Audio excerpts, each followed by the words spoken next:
South Africa is unfortunately stained by crime statistics. The South African police have put in place major crime-fighting initiatives for the World Cup and long after the World Cup is over. During the 2009 Confederations Cup, approximately 600,000 people attended the matches. During the Confederations Cup, there were 39 crime incidents. Some may think that an event like the World Cup would attract more criminal activity. We experience the contrary, where when we have major events, there's actually no crimes actually reported or no serious incidents actually reported. But it doesn't mean that we shouldn't advise our visitors that they should obviously, like you would in any country that you go to, take care of your personal belongings. Do not leave your valuables lying around in your hotel room. I mean, there's adequate security facilities provided in your hotel rooms, and if not, consult with your hotel managers and so forth and get direction or advice on how you can secure your personal items. When traveling on foot at night, try not to go to dark places and lonely places, rather travel in groups and so forth, and also seek advice from your local or from your hotel that you're living in, and they can advise you on the best possible places to experience. South Africa has a lot to offer, and they can advise them on the best places to experience, that could live in their memories and they could share with their families and friends when they go back home. We spoke to a specialist in the security services, Gabriel Schneider. Gabriel has had over a decade of operational close protection and specialist security experience, and has even written a book on tactics and dynamic strategies for protective practices success beyond the bodyguard. I think it's important, doesn't matter whether you're in South Africa or you're in another country, that you maintain decent levels of awareness. South Africa does have a very relatively high crime rate compared to many other countries, and it's worth considering that tourists are easy victims. Why are tourists generally easy victims? They geographically don't know what to look out for. Culturally, they don't know what to look out for.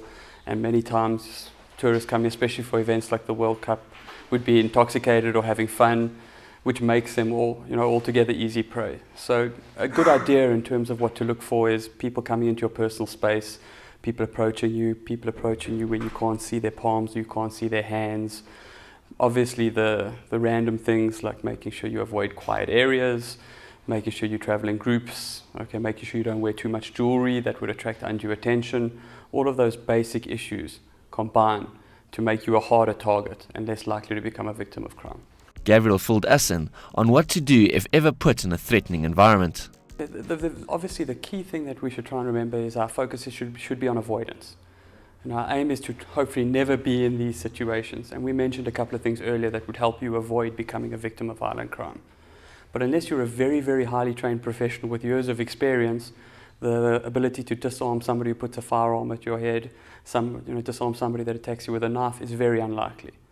Generally speaking, criminals will catch you by surprise. They'll attack you with superior numbers. They'll be armed.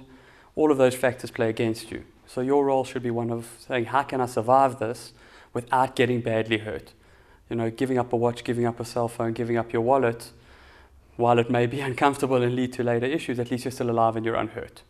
So the focus is one of compliance. Many things you can do, for example, avoiding eye contact, because when you look somebody in the eye, they conceive it to be a challenge. Complying with whatever instructions you're told. Keeping your hands up and letting them see your palms.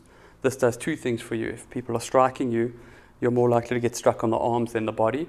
And also shows that you're complying because you're not trying to draw for a weapon or do something that would be threatening to the criminals. The key thing to understand is that you would be taken by surprise and you wouldn't be ready. Your adrenaline would kick in, and you're likely to freeze or panic, which could be a very, very negative response when faced with an armed robber. So the key thing to look at is to do nothing that would antagonize him or cause him to want to hurt you. The reality is many people use violence as a tool, and criminals and armed robbers use violence as a way to intimidate you so you comply. So the key thing would be, if you approach, I would get my hands up and protect myself, particularly if there was a blade. I'll put the back of my forearms towards him in case I did get cut, so I get cut on my arms, and I'll drop my eyes so that I don't look him in the face and make him more aggressive. I'll then listen to instructions. Probably the guy will ask for a wallet. It's a good idea to try and move slowly and comply. Give him whatever you need. And at that stage, he may instruct you to lie down. He may instruct you to turn around. Do whatever you're told and hope that he runs away and doesn't hurt you. That would be a basic scenario. if you were getting struck and perhaps getting hurt at the time, give me your wallet! Give me your wallet! Give it to me! Okay, it would be a good idea to turn slightly side on, put your hands up so that you're more likely to get hit on that part of your body, you're not facing him square and you're a big target.